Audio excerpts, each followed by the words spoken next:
চুমকি আক্তারের ক্যারিয়ারের সমৃদ্ধি, সাংবাদিকতা পেশা হিসেবে এর সমৃদ্ধি কামনা করছি এবং তার সুস্থ এবং সুস্থতার সহিত দীর্ঘায়ু কামনা করছি। আল্লাহ হাফেজ।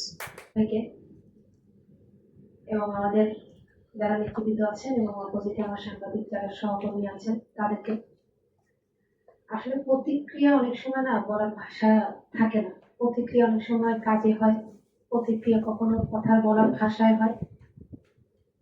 আসলে আমি কখনো ভাবতেই পারিনি এরকম একটা সারপ্রাইজ সবাই আমার জন্য রাখছেন। আমাকে সকাল থেকে অনেকেই ফোন দিচ্ছেন, আপু এটা ওটা। আমি সবাইকে আসলে নিষেধ করছি, যেহেতু আমাদের এখন বন্যা কবলিত চট্টগ্রামের অবস্থা খুবই খারাপ।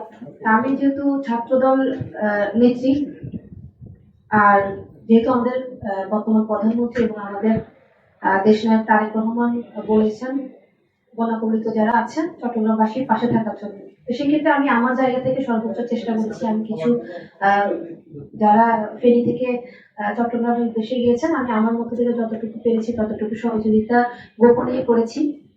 তো আজকে যদি আমাকে মীর ভাই বা অন্য কেউ জানাইতো তাহলে হয়তো আমি এটাও বলতাম যে আমার এইখানে যে খরচটা এটা বন্যা কবলিত মানুষের জন্য উৎসর্গ করেন।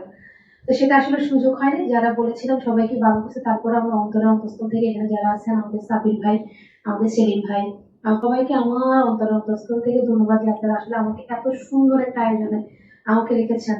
মানে আমি আসলে কি বলবো, ভাষা খুঁজে পাচ্ছি না। আমার মানে ভিতরটা কেমন লাগতেছে। আসলে এটা জীবনের একটা বড় প্রাপ্তি, সবার ভালোবাসা। আপনারা যে আমাকে এত ভালোবাসেন, হয়তো আজকের এই আয়োজন না হলে বুঝতাম না যে আমি